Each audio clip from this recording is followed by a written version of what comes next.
கோர்ட்டுக்கு யாரோட அப்பியரன்ஸாவது தேவைப்படுது அப்படின்னா, அந்த டைம்ல 2 விஷயத்த இஷ்யூ பண்ணுவாங்க. அதில ஒண்ணு சம்மன்ஸ், 2வது வாரண்ட். இந்த சம்மன்ஸ் அப்படிங்கிறது நார்மலா கோர்ட் வந்து ஒரு நோட்டீஸ் மாரி குடுத்து, நீங்க வந்து கோர்ட்டுக்கு வந்து வரணும் அப்படின்னு சொல்லி சொல்றது. இதுவே வாரண்ட் அப்படின்னு பார்த்தீங்கன்னா, போலீஸ்க்கு வந்து வாரண்ட் இஷ்யூ பண்ணுவாங்க. அந்த போலீஸ் வந்து அவர அரெஸ்ட் பண்ணி கூட்டிட்டு வந்து மேஜிஸ்ட்ரேட் முன்னாடியோ, இல்ல அந்த ஜட்ஜ் முன்னாடியோ நிறுத்துவாங்க. இந்த சம்மன்ஸ் அண்ட் வாரண்ட் அப்படிங்கிறது ரொம்ப முக்கியமான கான்செப்ட். ஏன்னா ஒரு கிரிமினல் கேஸ்ல ட்ரையல் அக்யூஸ்ட் இருக்கணும் அப்படிங்கிறது ஒரு மேண்டேட்டரியான விஷயம். அக்யூஸ்ட் இல்லாம எந்த ஒரு ட்ரையலுமே வந்து கண்டக்ட் பண்ண மாட்டாங்க. ஸோ, அவர சம்மன்ஸ் இஷ்யூ பண்ணியோ, இல்ல வாரண்ட் இஷ்யூ பண்ணியோ, கோர்ட் முன்னாடி கொண்டு வந்து நிறுத்தினதுக்கு அப்புறம் தான் அந்த ட்ரையலே கமென்ஸ் ஆகும்.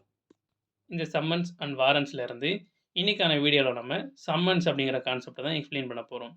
அண்ட் வாரண்ட்ஸ பத்தியுமே இதுக்கு முன்னாடி ஒரு வீடியோ மேக் பண்ணியிருக்கேன். அதுக்கான லிங்க் வந்து நான் பட்டன்ல குடுக்குறேன். அத செலக்ட் பண்ணி பார்த்துக்கங்க. ஓகே. இப்போ வீடியோக்குள்ள போலாம். சம்மன்ஸ் அப்படிங்கிற கான்செப்ட்ட புதுசா வந்திருக்க பிஎன்எஸ்எஸ் அப்படிங்கிற இந்த ஆக்ட்ல செக்ஷன் 63ல ஆரம்பிச்சு 71 வரைக்கும் எக்ஸ்ப்ளைன் பண்ணியிருக்காங்க. இதுல சம்மன்ஸ் எப்படி இருக்கணும், அண்ட் அந்த சம்மன்ஸ எப்படி சர்வ் பண்ணணும் அப்படிங்கிறத ரொம்ப டீட்டெயிலா எக்ஸ்ப்ளைன் பண்ணியிருக்காங்க. ஒரு சம்மன் அப்படின்னாலே, அது வந்து ரிட்டனா தான் இருக்கணும். அண்ட் அத வந்து presiding officer of the court அப்படின்னா, ஜட்ஜ் வந்து சைன் பண்ணியிருக்கணும். அப்படி இல்லன்னா, ஹை கோர்ட்டோட டைரக்ஷன் கீழ எந்த கோர்ட் ஆஃபீசர் சைன் பண்ணணும்னு சொல்றாங்களோ, அவங்க சைன் பண்ணணும். அண்ட் யார் சைன் பண்ணாலும் அதில கோர்ட்டோட சீல் இருக்கணும். அப்படின்னு சொல்லியிருக்காங்க. இது மட்டும் இல்லாம, ஒரு சம்மன்ஸ் இஷ்யூ பண்ணா, அது டூப்ளிகேட்ல இருக்கணும்னு சொல்றாங்க. அப்படின்னா என்னன்னா, 2 காப்பி இருக்கணும்.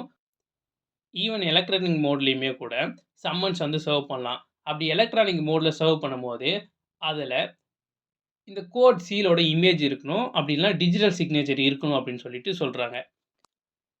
ஒரு சம்மன எப்படி சர்வ் பண்ணணும் அப்படிங்கிறத செக்ஷன் 64ல ஆரம்பிச்சு 71 வரைக்கும் எக்ஸ்பிளைன் பண்ணியிருக்காங்க. இதுபடி ஒரு சம்மன யார் சர்வ் பண்ணலாம்னா, போலீஸ் ஆஃபீசர் சர்வ் பண்ணலாம். அப்படி இல்லனா கோர்ட் ஆஃபீசர் சர்வ் பண்ணலாம். கோர்ட்லேருந்து இந்த ஒரு பர்ட்டிகுலர் பெர்சன வந்து அப்பாயிண்ட் பண்ணுவாங்க. அவர் வந்து அத சர்வ் பண்ணலாம்.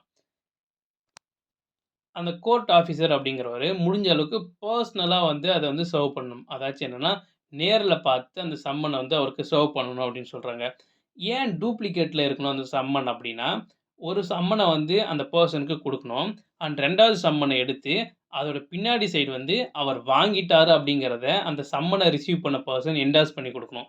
இதுக்காக தான் வந்து சம்மன் வந்து டூப்ளிகேட்ல இருக்கணும்னு வந்து சொல்றாங்க. இதுதான் வந்து நார்மலா ஒரு சம்மன எப்படி சர்வ் பண்ணணும் அப்படின்றதுக்கான ப்ரொசீஜர். இதுவே வந்து ஒரு கார்ப்பரேட் பாடியோ, இல்ல ஒரு பார்ட்னர்ஷிப் ஃபர்மோ இருக்குன்னா, அந்த டைம்ல சம்மன் வந்து எப்படி குடுக்கணும், யார்கிட்ட குடுக்கணும் அப்படின்றத சொல்றாங்க.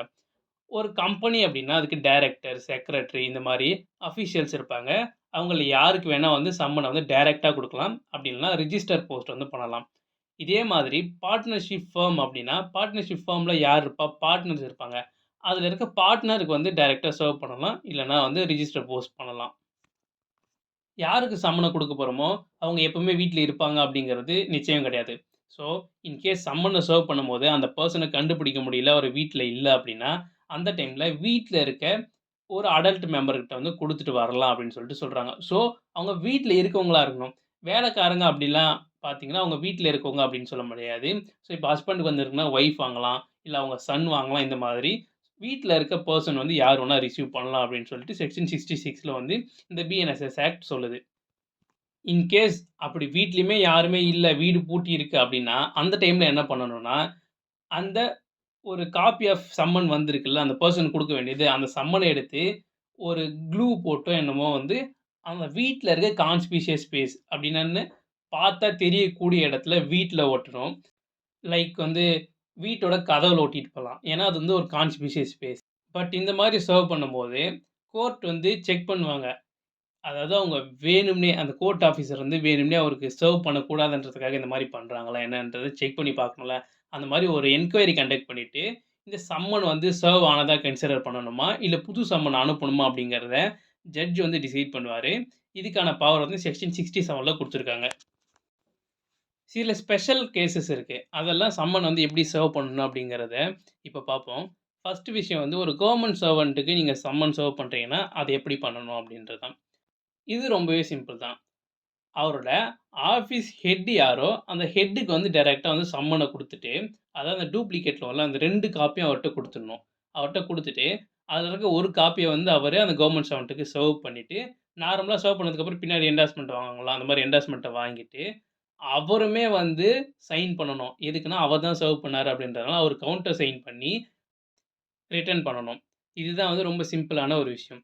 அண்ட் இதுவே வந்து அவுட் சைட் ஜூரிஸ்டிக்ஷன்ல வந்து ஒரு சம்மன சர்வ் பண்ணணும்னா, அது எப்படி பண்ணணும் அப்படிங்கிறத இப்ப பார்ப்போம். கவர்ன்மென்ட் சர்வன்ட்க்கு என்ன ப்ரொசீஜர் ஃபாலோ பண்ணுமோ, அதையே தான் இங்கேயும் பண்ண போறோம். ஆனா என்னன்னா, அங்க ஆஃபீஸ் ஹெட்டுக்கு அனுப்பிச்சோம்ல, அதுக்கு பதில் இங்க என்ன பண்ணணும்னா, சம்மன யாருக்கு சர்வ் பண்ண போறோமோ, அவரு எந்த ஜூரிஸ்டிக்ஷன்ல இருக்காருன்னு பார்க்கணும். அந்த ஜூரிஸ்டிக்ஷன்ல இருக்க மேஜிஸ்ட்ரேட்டுக்கு வந்து இந்த சம்மன வந்து நம்ம ஃபார்வர்ட் பண்ணிடணும். அந்த மேஜிஸ்ட்ரேட் எப்படி வந்து ஒரு சம்மன வந்து செக்ஷன் 64 கீழ சர்வ் பண்ணுவாங்களோ, அந்த மாரி சர்வ் பண்ணிட்டு, ப்ரூஃப் ஆஃப் சர்வீஸ் வந்து குடுக்கணும். ஏன்னா வந்து, அங்க இருக்க கோர்ட் ஆஃபீசர் தான் வந்து அத சர்வ் பண்ண போறாரு. அந்த கோர்ட் ஆஃபீசர் வந்து இந்த கோர்ட்‌டுக்கு வந்து எவிடன்ஸ் குடுக்க முடியும் அப்படிங்கிறது ரொம்ப கஷ்டமான விஷயம் இல்ல. ஸோ என்ன பண்ணுவாங்கன்னா, ஒரு அஃபிடவிட்டு அதோட சேர்த்து அந்த சம்மன், அந்த டூப்ளிகேட் சம்மன் இருக்குல்ல, அத சேர்த்து அனுப்பிச்சு விட்டுருவாங்க. அது வந்து ப்ரூஃப் ஆஃப் சர்வீஸா கன்சிடர் பண்ணிக்கிட்டு, அந்த சர்வீஸ் வந்து டியூலி சர்வ்ட் அப்படின்னு சொல்லிட்டு அந்த கோர்ட் வந்து கன்சிடர் பண்ணிடும். இந்த ஸ்பெஷல் கேஸ்ல நம்ம 3வது பார்க்கிறது வந்து, ஒரு விட்னஸ்க்கு எப்படி சம்மன சர்வ் பண்ணணும் அப்படிங்கிறது தான். விட்னஸ்க்கு டிஃபரண்டா ஒண்ணும் சம்மன வந்து சர்வ் பண்ண போறதில்ல. இதுவரைக்கும் எப்படி வந்து சம்மன சர்வ் பண்ணாங்களோ, அதே மாரி தான் சம்மன சர்வ் பண்ணுவாங்க. அதோட சேர்த்து என்ன பண்ணணும்னா, ஒரு ரிஜிஸ்டர் போஸ்ட்டோ, இல்ல எலக்ட்ரானிக் மோடுலயோ சர்வ் பண்ணணும்னு சொல்லிட்டு செக்ஷன் 71 வந்து சொல்லுது. சம்மன்ஸ் அப்படிங்கிற டாபிக் இதோட முடியுது. உங்களுக்கு எல்லாம் புரிஞ்சிருக்கும் அப்படின்னு சொல்லிட்டு நம்புறேன். அண்ட் உங்களுக்கு வீடியோ புடிச்சிருந்துச்சுன்னா லைக் பண்ணுங்க. அண்ட் மறக்காம நம்ம சேனல் எடிட்ட சப்ஸ்கிரைப் பண்ணுங்க. see you guys.